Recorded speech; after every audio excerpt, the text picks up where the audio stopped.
এসো গল্প শুনিতে আপনাকে স্বাগত জানাই। আজকে আমরা রবীন্দ্রনাথ ঠাকুরের লেখা এমন একটি মর্মস্পর্শী গল্প শুনব, যা তৎকালীন সমাজের পণপ্রথার নগ্ন ও বর্বর রূপকে ফুটিয়ে তোলার পাশাপাশি কন্যাদায়গ্রস্ত এক পিতার অসহায় অবস্থা, শ্বশুরবাড়িতে বধূর ওপর মানসিক নির্যাতনের করুণ চিত্র তুলে ধরে। শুরু করছি আজকের গল্প, দেনা পাওনা।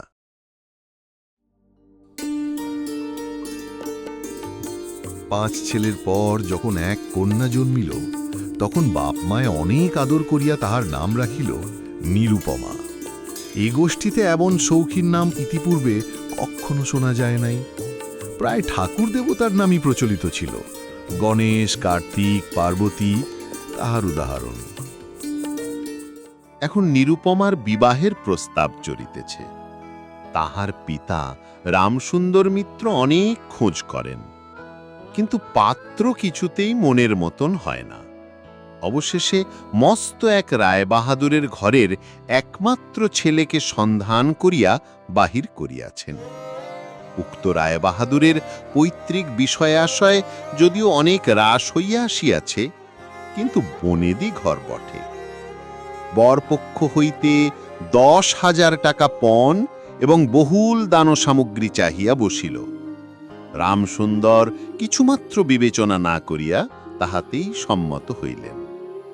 এমন পাত্র কোনো মতে হাতছাড়া করা যায় না। কিছুতেই টাকার জোগাড় আর হয় না। বাঁধা দিয়া বিক্রয় করিয়া অনেক চেষ্টাতেও 1,000-6,7 বাকি রহিল। এদিকে বিবাহের দিন নিকট হইয়া আসিয়াছে। অবশেষে বিবাহের দিন উপস্থিত হইল। নিতান্ত অতিরিক্ত সুদে একজন বাকি টাকাটা ধার দিতে স্বীকার করিয়াছিল, কিন্তু সময়ে কালে সে উপস্থিত হইল না। বিবাহ সভায় একটা তুমুল গোলযোগ বাঁধিয়া গেল। রামসুন্দর আমাদের রায়বাহাদুরের হাতে পায়ে ধরিয়া বলিলেন, শুভ কার্য সম্পন্ন হইয়া যাক, আমি নিশ্চয়ই টাকাটা শোধ করিয়া দিব। রায়বাহাদুর বলিলেন, টাকা হাতে না পাইলে বর সভাস্থ করা যাইবে না। এই দুর্ঘটনায় অন্তপুরে একটা কান্না পড়িয়া গেল। এই গুরুতর বিপদের যে মূল কারণ, সে চেলি পড়িয়া, গহনা পড়িয়া, কপালে চন্দন লেপিয়া চুপ করিয়া বসিয়া আছে। ভাবী শ্বশুরকুলের প্রতি যে তাহার খুব একটা ভক্তি কিংবা অনুরাগ জন্মিতেছে, তাহা বলা যায় না।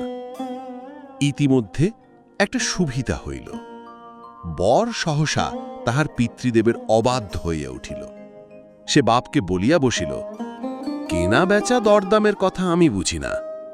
বিবাহ করিতে আসিয়াছি, বিবাহ করিয়া যাইব।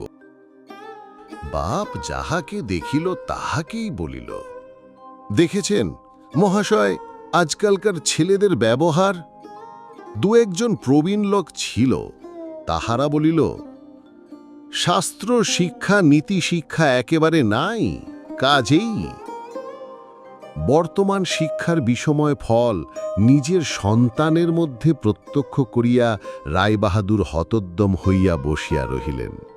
বিবাহ এক প্রকার বিষণ্ণ নিরানন্দভাবে সম্পন্ন হইয়া গেল।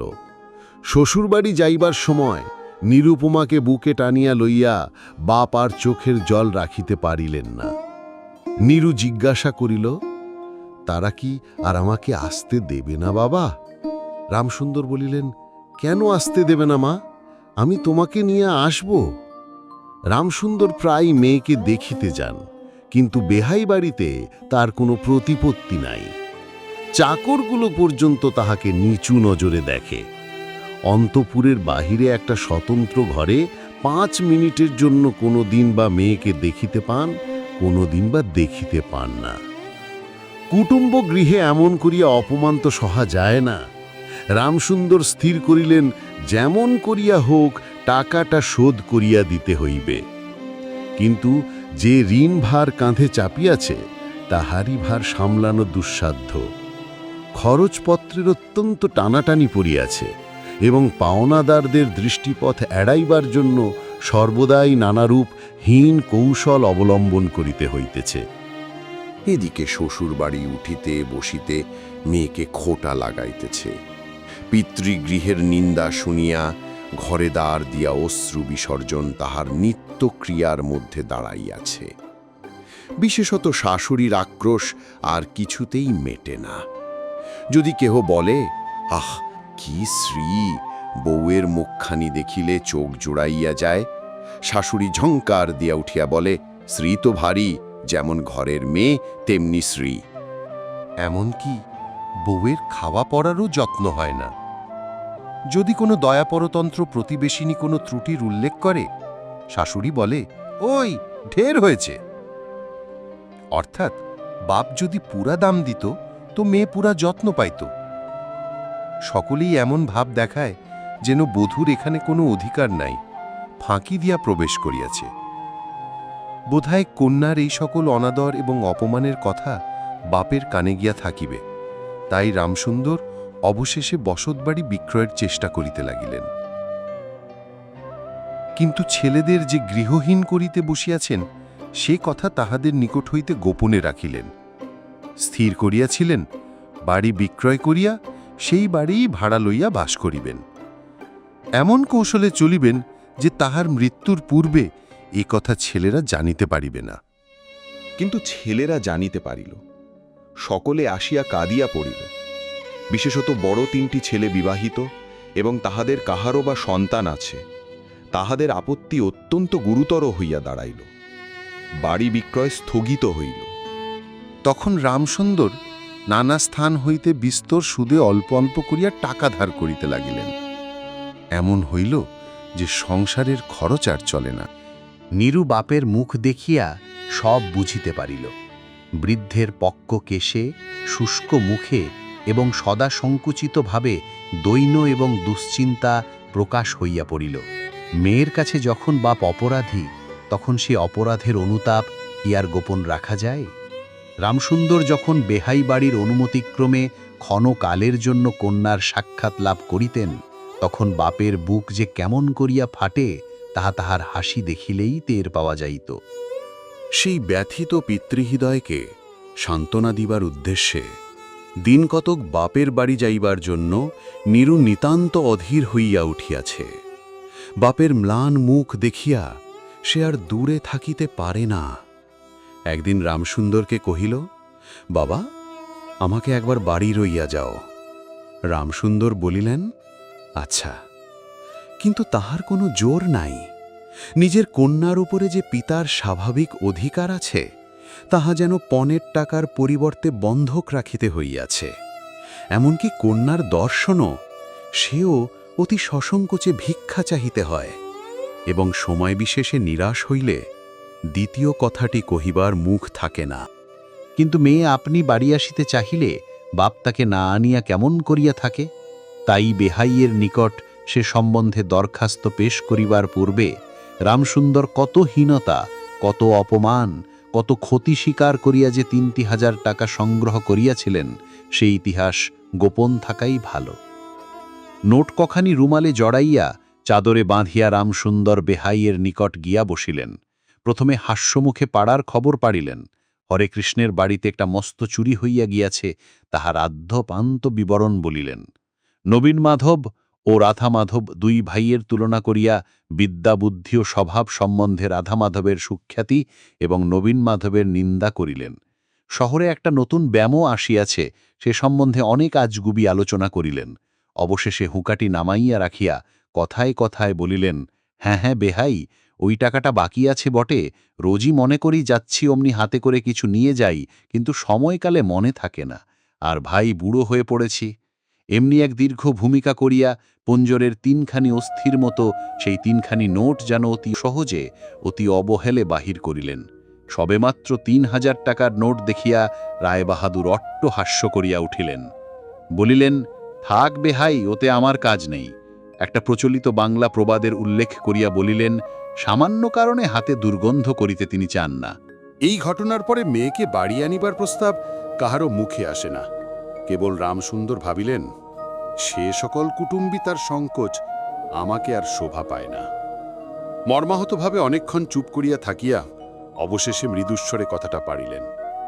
রায়বাহাদুর কোনো কারণ মাত্র উল্লেখ না করিয়াই বলিলেন, সে এখন হচ্ছে না। এই বলিয়া কর্ম উপলক্ষে স্থানান্তরে চলিয়া গেলেন। রামসুন্দর মেয়ের কাছে মুখ না দেখাইয়া কম্পিত হস্তে কয়েকখানি নোট চাদরের প্রান্তে বাঁধিয়া বাড়ি ফিরিয়া গেলেন। মনে মনে প্রতিজ্ঞা করিলেন, যতদিন না সমস্ত টাকা শোধ করিয়া দিয়া অসংকোচে কন্যার ওপরে দাবি করিতে পারিবেন, ততদিন আর বেহাই বাড়ি যাইবেন না। বহুদিন গেল। নিরুপমা লোকের ওপর লোক পাঠায়, কিন্তু বাপের দেখা পায় না। অবশেষে অভিমান করিয়া লোক পাঠানো বন্ধ করিল। তখন রামসুন্দরের মনে বড় আঘাত লাগিল, কিন্তু তবু গেলেন না। আশ্বিন মাস আসিল। রামসুন্দর বলিলেন, এবার পূজার সময় মাকে ঘরে আনিবই, নহিলে আমি। খুব একটা শক্ত রকম শপথ করিলেন। পঞ্চমী কি ষষ্ঠীর দিনে আবার চাদরের প্রান্তে গুটিকতক নোট বাঁধিয়া রামসুন্দর যাত্রার উদ্যোগ করিলেন। 5 বছরের এক নাতি আসিয়া বলিল, দাদা, আমার জন্যে গাড়ি কিনতে যাচ্ছিস? বহুদিন হইতে তাহার ঠেলা গাড়িতে চড়িয়া হাওয়া খাইবার শখ হইয়াছে, কিন্তু কিছুতেই তাহা মিটিবার উপায় হইতেছে না। 6 বছরের এক নাতিনী আসিয়া সরোদনে কহিল, পূজায় নিমন্ত্রণে যাইবার মতো তাহার একখানিও ভালো কাপড় নাই। রামসুন্দর তাহা জানিতেন, এবং সে সম্বন্ধে তামাক খাইতে খাইতে বৃদ্ধ অনেক চিন্তা করিয়াছেন। রায়বাহাদুরের বাড়ি যখন পূজার নিমন্ত্রণ হইবে, তখন তাহার বধূগণকে অতি যৎসামান্য অলঙ্কারে অনুগ্রহ পাত্র দরিদ্রের মতো যাইতে হইবে, এ কথা স্মরণ করিয়া তিনি অনেক দীর্ঘ নিঃশ্বাস ফেলিয়াছেন। কিন্তু তাহাতে তাহার ললাটের বার্ধক্য রেখা গভীরতর অঙ্কিত হওয়া ছাড়া আর কোনো ফল হয়নি। দৈন্যপীড়িত গৃহের ক্রন্দনধ্বনি কানে লইয়া বৃদ্ধ তাহার বেহাই বাড়িতে প্রবেশ করিলেন। আজ তাহার সে সংকোচ ভাব নাই। দ্বাররক্ষী এবং ভৃত্যদের মুখের প্রতি সে চকিত সলজ্জ দৃষ্টিপাত দূর হইয়া গিয়াছে। যেন আপনার গৃহে প্রবেশ করিলেন।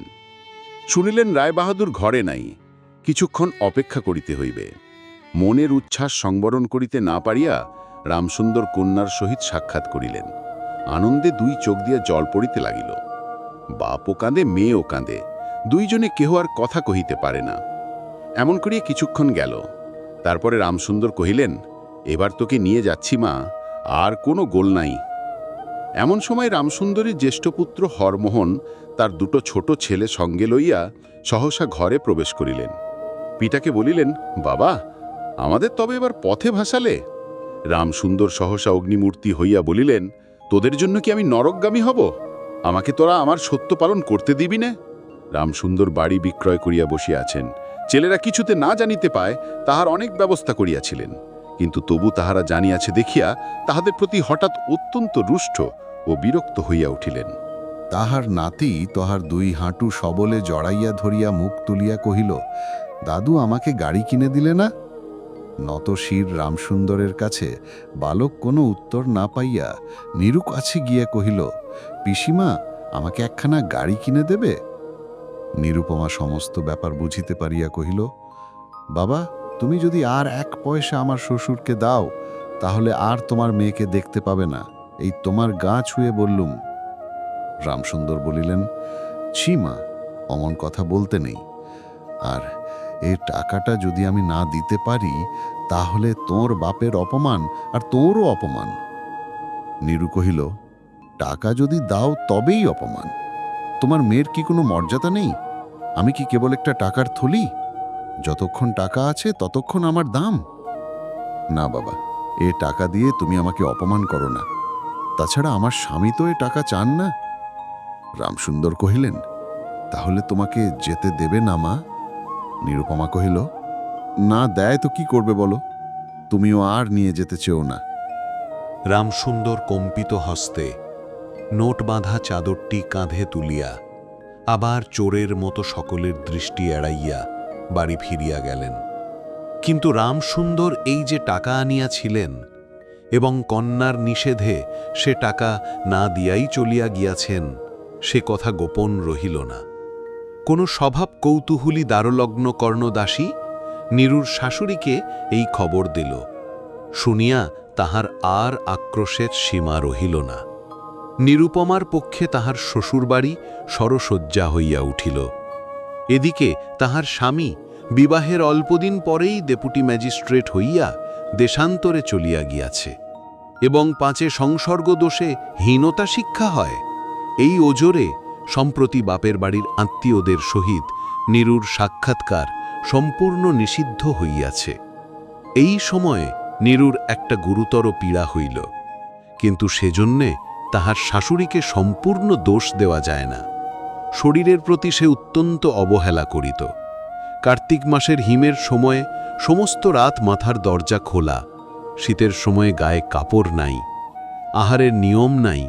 দাসীরা যখন মাঝে মাঝে খাবার আনিতে ভুলিয়া যাইত, তখন যে তাহাদের একবার মুখ খুলিয়া স্মরণ করাইয়া দেওয়া, তাহাও সে করিত না। সে যে পরের ঘরের দাস দাসী এবং কর্তাগৃহিণীদের অনুগ্রহের উপর নির্ভর করিয়া বাস করিতেছে, এই সংস্কার তাহার মনে বদ্ধমূল হইতেছিল। কিন্তু এরূপ ভাবটাও শাশুড়ির সহ্য হইত না। যদি আহারের প্রতি কোনো বধূর অবহেলা দেখিতেন, তবে শাশুড়ি বলিতেন, নবাবের বাড়ির মেয়ে কিনা, গরিবের ঘরের অন্ন ওর মুখে নোচে না। কখনো বা বলিতেন, দেখো না একবার শ্রী হচ্ছে, দেখো না দিনে দিনে যেন পোড়া কাঠ হয়ে যাচ্ছে। রোগ যখন গুরুতর হইয়া উঠিল, তখন শাশুড়ি বলিলেন, ওর সমস্ত ন্যাকামি। অবশেষে একদিন নীরু সবিনয়ে শাশুড়িকে বলিল, বাবাকে আর আমার ভাইদের একবার দেখব মা। শাশুড়ি বলিলেন, কেবল বাপের বাড়ি যাইবার ছল। কেহ বলিলে বিশ্বাস করিবে না। যেদিন সন্ধ্যার সময় নীরুর শ্বাস উপস্থিত হইল, সেই দিন প্রথম ডাক্তার দেখিল, এবং সেই দিন ডাক্তারের দেখা শেষ হইল। বাড়ির বড় বউ মরিয়াছে, খুব ধুম করিয়া অন্ত্যেষ্টিক্রিয়া সম্পন্ন হইল। প্রতিমা বিসর্জনের সমারোহে সম্বন্ধে জেলার মধ্যে রায়চৌধুরীদের যেমন লোকবিখ্যাত প্রতিপত্তি আছে, বড় বউয়ের সৎকার সম্বন্ধে রায়বাহাদুরদের তেমনি একটা খ্যাতি রটিয়া গেল। এমন চন্দন কাষ্ঠের চিতা এ মুলুকে কেহ কখনো দেখেনি। এমন ঘটা করিয়া শ্রাদ্ধ কেবল রায়বাহাদুরদের বাড়িতেই সম্ভব, এবং শোনা যায় ইহাতে তাহাদের কিঞ্চিত ঋণ হইয়াছিল। রামসুন্দরকে সান্ত্বনা দিবার সময় তাহার মেয়ের যে কিরূপ মহাসমারোহে মৃত্যু হইয়াছে, সকলেই তাহার বহুল বর্ণনা করিল।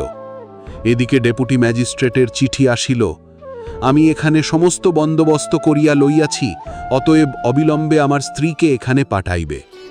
রায়বাহাদুরের মহিষী লিখিলেন, বাবা, তোমার জন্যে আরেকটি মেয়ের সম্বন্ধ করিয়াছি, অতএব অবিলম্বে ছুটি লইয়া এখানে আসিবে।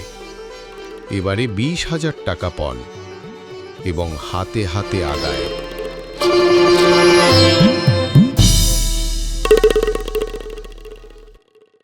এভাবেই শেষ হল রবীন্দ্রনাথ ঠাকুরের লেখা দেনা পাওনা। সমাজের আয়নায় এই গল্প আজও আমাদের অনেক কিছু ভাবতে শেখায়। গল্পটি ভালো লাগলে চ্যানেলটি সাবস্ক্রাইব করুন আর নতুন নতুন গল্পের জন্য পাশে থাকুন। ধন্যবাদ।